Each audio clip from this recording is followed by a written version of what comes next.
नमस्कार, सुप्रभात। यूपी में आप सभी का स्वागत है। मैं हूं आपके साथ आशीष प्रमोद गोस्वामी।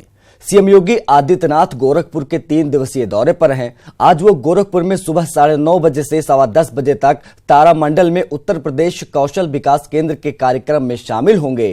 केंद्र के उद्घाटन के बाद वो दोपहर 1 बजे तक राज्य श्रम योगी मान धन योजना कार्यक्रम में शिरकत करेंगे और उसके बाद 2:30 बजे तक बांसगांव में विभिन्न परियोजनाओं का लोकार्पण एवं शिलान्यास कर एक जनसभा को भी संबोधित करेंगे। इसके बाद वो 2:35 पर प्रयागराज के लिए प्रस्थान करेंगे।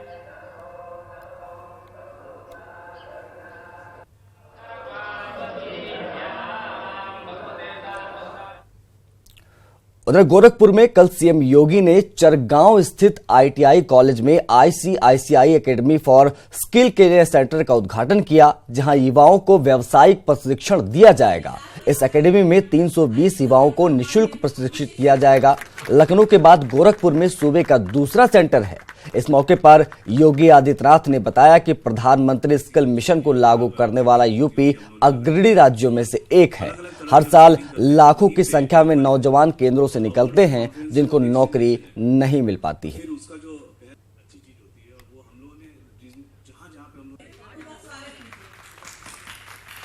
लाखों की संख्या में हमारे नौजवान इन केंद्रों से प्रशिक्षित होकर के आगे निकलते हैं और विगत 1.5-2 वर्ष के दौरान जो प्रयास प्रारंभ हुए, इसमें केवल उन्हें प्रशिक्षण ही नहीं बल्कि उनका उचित प्लेसमेंट भी हो, इसकी भी एक व्यवस्था प्रारंभ की गई और उसके बहुत अच्छे परिणाम सामने आए हैं। 8 मार्च को कानपुर के निराला नगर मैदान में बीजेपी की रैली होगी। इस रैली को पीएम मोदी संबोधित करेंगे। साथ ही आगरा और कानपुर मेट्रो प्रोजेक्ट की आधारशिला भी पीएम मोदी रखेंगे। इस मौके पर केंद्रीय मंत्री जेपी नड्डा समेत कई बड़े नेता मौजूद रहेंगे। ग्राउंड ब्रेकिंग सेरेमनी, भूमि पूजन उन इंडस्ट्रीज का जिन्होंने अपनी पूरी सरकारी औपचारिकताएं पूरी कर दी हैं, जिन्होंने एनओसीज ले गई हैं, जिन्होंने अपना काम प्रारंभ करना है। ऐसी लगभग 218 परियोजनाओं का 8 तारीख को माननीय प्रधानमंत्री जी शिलान्यास करेंगे। चौथी बार प्रधानमंत्री रहते हुए दूसरी बार और कुल मिलाकर चौथी बार मोदी जी का आगमन हो रहा। आज हमने हिंदू रीति रिवाज से इस मैदान में भूमि पूजन करा करके ईश्वर का आह्वान करते हुए, देवी देवताओं का भी आह्वान करते हुए शुभ मुहूर्त में आज शिवरात्रि के पर्व पर हम सब लोगों ने पूजन करके मोदी जी के इस कार्यक्रम को शुभारंभ किया है। कानपुर से ही पीएम मोदी वीडियो कॉन्फ्रेंसिंग के जरिए लखनऊ मेट्रो के नए रूट का उद्घाटन भी करेंगे।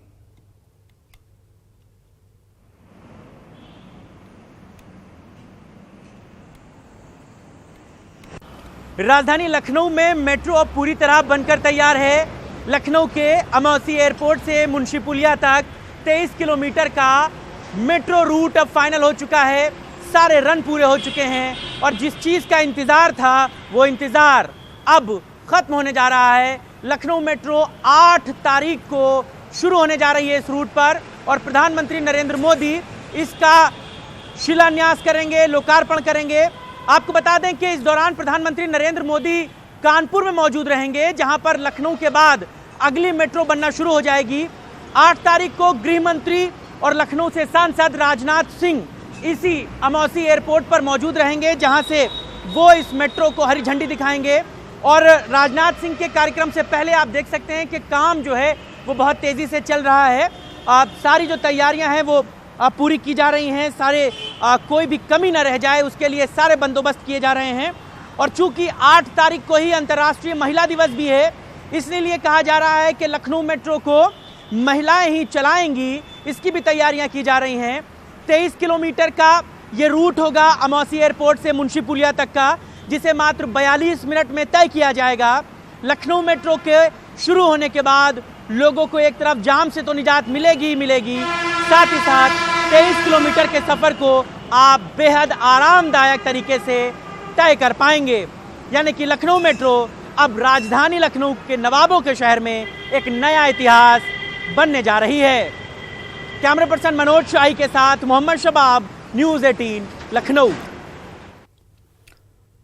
उधर आरएसएस ने राम मंदिर निर्माण आंदोलन में अब सिखों को भी जोड़ने की कवायद शुरू कर दी है और इसके लिए जसबीर सिंह मंडेर को राम मंदिर निर्माण सहयोग मंच का सह संयोजक नियुक्त किया गया है।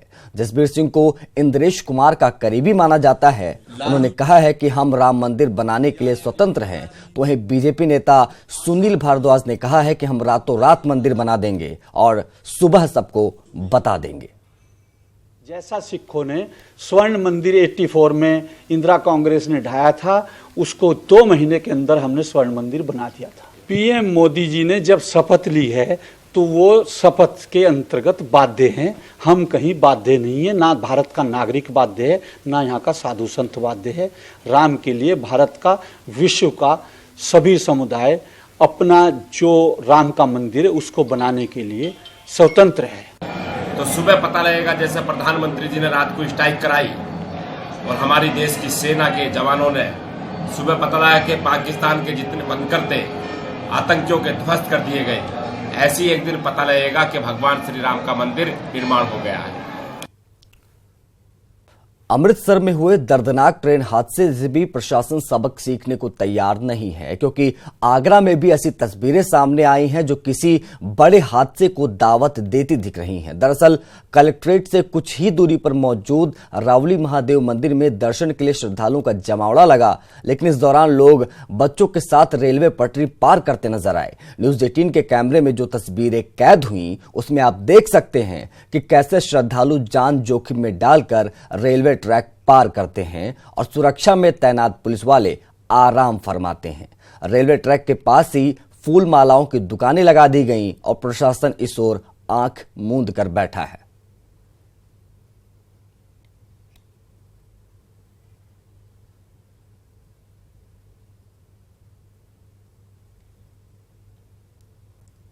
मथुरा के भतनवारा में खाद्य सुरक्षा विभाग की टीम ने अवैध रूप से चल रही पनीर फैक्ट्री पर छापा मारा, जहां बड़ी तादाद में नकली पनीर बनाने का सामान और नकली दूध बरामद किया गया। हालांकि इस दौरान डेयरी का मालिक मनोज कुमार मौके से फरार होने में कामयाब रहा। विभाग ने फैक्ट्री से बरामद पनीर और दूध के सैंपल जांच के लिए भेज दिए हैं, साथ ही कानूनी कार्रवाई भी शुरू कर दी है।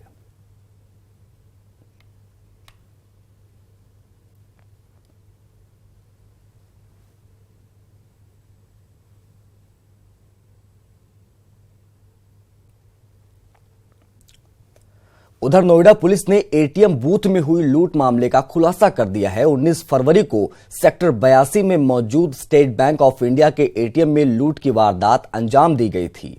पुलिस ने मामले में 2 आरोपियों को गिरफ्तार किया है और उनके पास से अवैध हथियार के साथ 4,40,000 रुपए बरामद कर लिए हैं। पुलिस ने जिन 2 लुटेरों को गिरफ्तार किया है उनमें लूट का मास्टरमाइंड गजेंद्र भी शामिल है, जिस पर 25,000 रुपए का इनाम था और लूट के मामले में ये पहले भी जेल जा चुका है।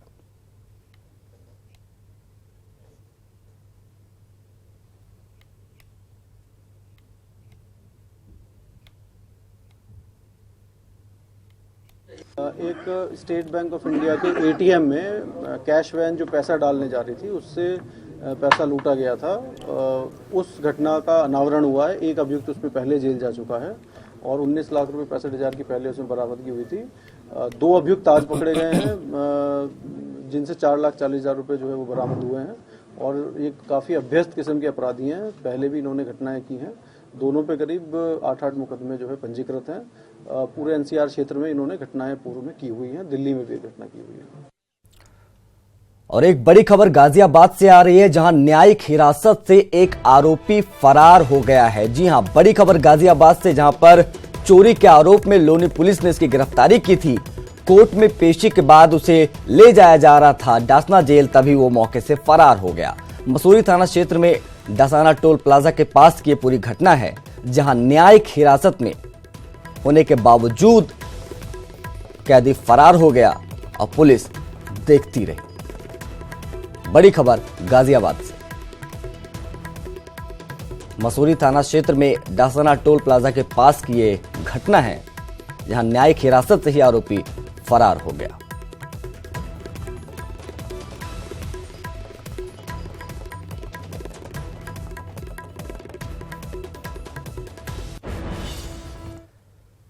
उन्नाव के कब्बा खेड़ा स्थित अरोरा रिजॉर्ट के सामने रफ्तार का कहर देखने को मिला। तेज रफ्तार पिकअप और कार में भिड़ंत हो गई और इस भिड़ंत में दोनों गाड़ियों के परखच्चे उड़ गए। हादसे में दोनों गाड़ियों के चालक को गंभीर चोटें आई हैं और उन्हें जिला अस्पताल में भर्ती करवाया गया है। हादसा कितना भीषण था आप वो तस्वीरों में देख सकते हैं। पुर्जे पुर्जे गाड़ी के अलग हो चुके, परखच्चे उड़े नजर आ रहे हैं। तस्वीरों में आप देख सकते हैं किस कदर कितना बड़ा ये हादसा है उन्नाव में जो हुआ है। दोनों गाड़ियों के जो चालक थे उनको गंभीर चोटें आई हैं जिन्हें जिला अस्पताल में भर्ती कराया गया है। तेज रफ्तार पिकअप और कार आपस में टकराई और ये बड़ा और दर्दनाक हादसा पेश आया।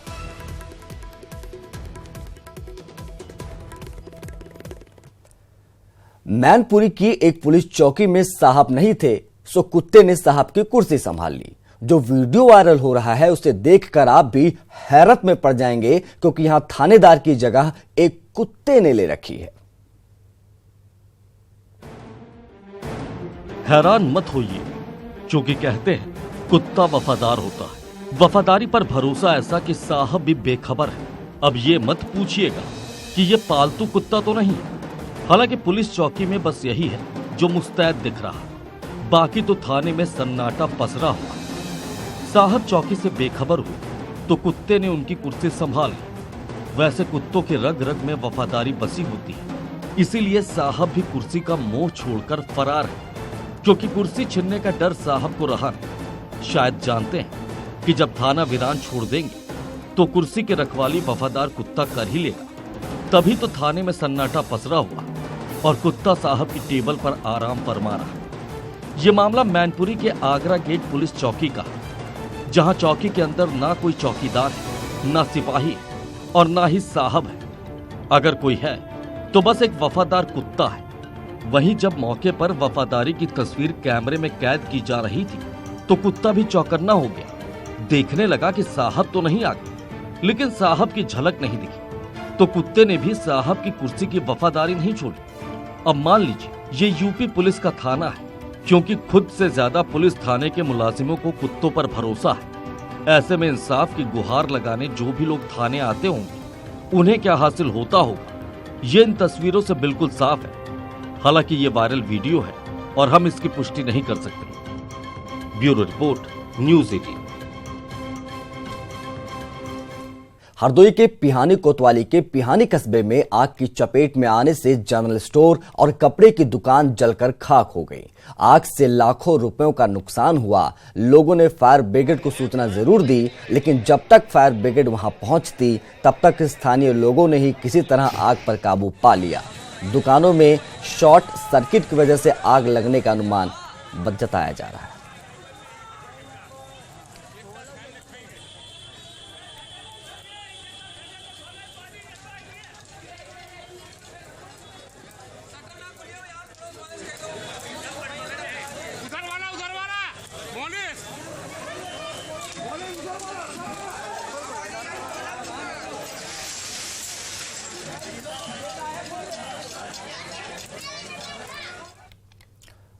और बड़ी खबर राजधानी लखनऊ से आ रही है, जहां चेकिंग के दौरान बदमाशों ने सिपाही को ही गोली मार दी। दोनों बदमाशों को सिपाहियों ने पकड़कर नाका इलाके में गश्त के दौरान घटना जो है वो हुई है। वो बड़ी खबर जो आपको बता रहे हैं हम लखनऊ से, जहां पर बदमाशों के हौसले बुलंद नजर आ रहे हैं। चेकिंग के दौरान ही बदमाशों ने सिपाही को गोली मार दी।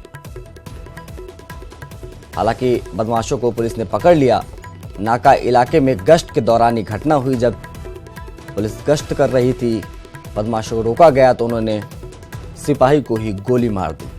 तो ये आलम है और ये मंजर है राजधानी लखनऊ की कानून व्यवस्था का, जहां पर बदमाशों के हौसले इस कदर बुलंद हैं, जहां सिपाही ही महफूज नहीं है।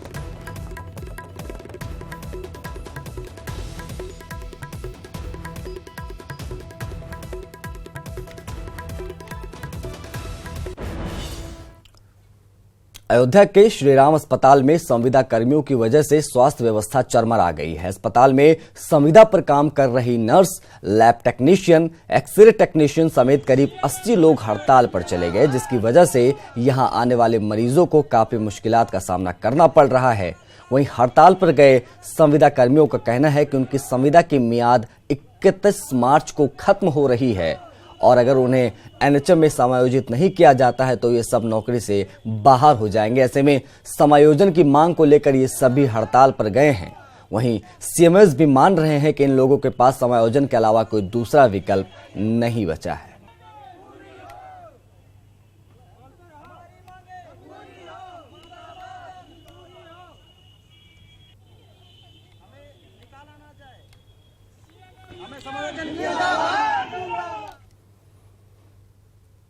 उधर आजमगढ़ में महाशिवरात्रि पर अनोखी खेल प्रतियोगिता का आयोजन किया गया, जिसमें प्रतिभागी को बिना देखे मटकी फोड़ना था। इस खेल में सिर्फ 2 युवक विजेता घोषित हुए और उन दोनों को पुरस्कार भी दिया गया। ये कार्यक्रम शहर के नरौली चौराहे पर आयोजित हुआ।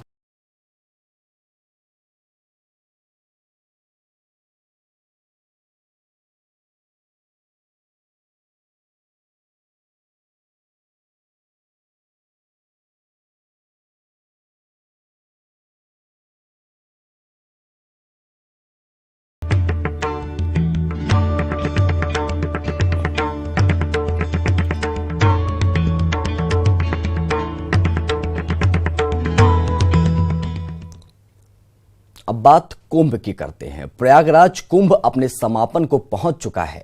ऐसे में सवाल उठता है कि ऐसा क्या हुआ जिससे इसे याद किया जाए।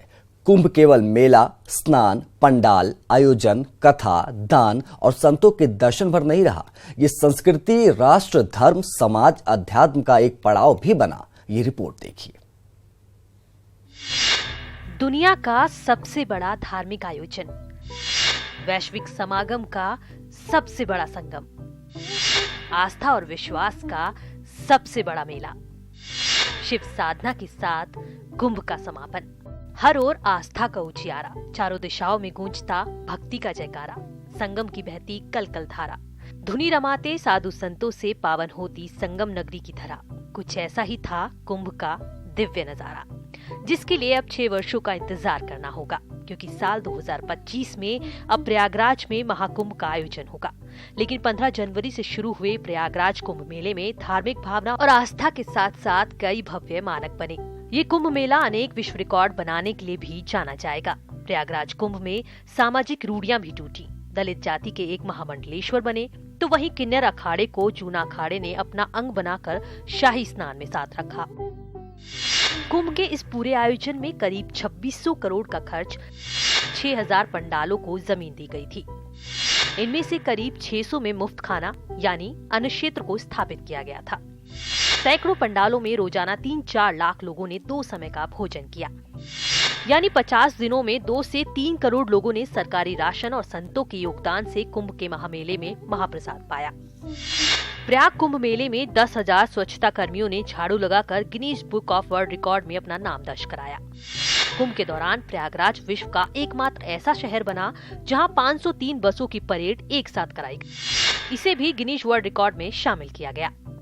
कुंभ में सामाजिक सेवा के कई मानक बने। हर बड़े पंडाल में चिकित्सा सेवा, कंबल, योग ध्यान, गौशाला, अखंड कीर्तन, दैनिक यज्ञ और महायज्ञ, शारीरिक विकारों के लिए सेशन, 60,000 से ज्यादा सुरक्षा कर्मियों के लिए रहने और भोजन की व्यवस्था, साधुओं के लिए सस्ता राशन, मुफ्त बिजली, पानी और टेंट की व्यवस्था की गई। कुंभ में उत्तर प्रदेश पुलिस ने भी सिद्ध किया कि वे मानक सेवा के लिए हमेशा तैयार रहते हैं, यानी दिव्य और भव्य कुंभ का नारा साकार हुआ। Bureau report, news 18। हमारी पहुंच ही आपकी ताकत है। अब न्यूज़ 18 यूपी देखने के लिए आप लॉग इन कर सकते हैं news18up.com। हमारा फेसबुक पेज है /news18up, ट्विटर हैंडल है @news18up और हमारे यूट्यूब चैनल है /news18up उत्तराखंड। नमस्कार।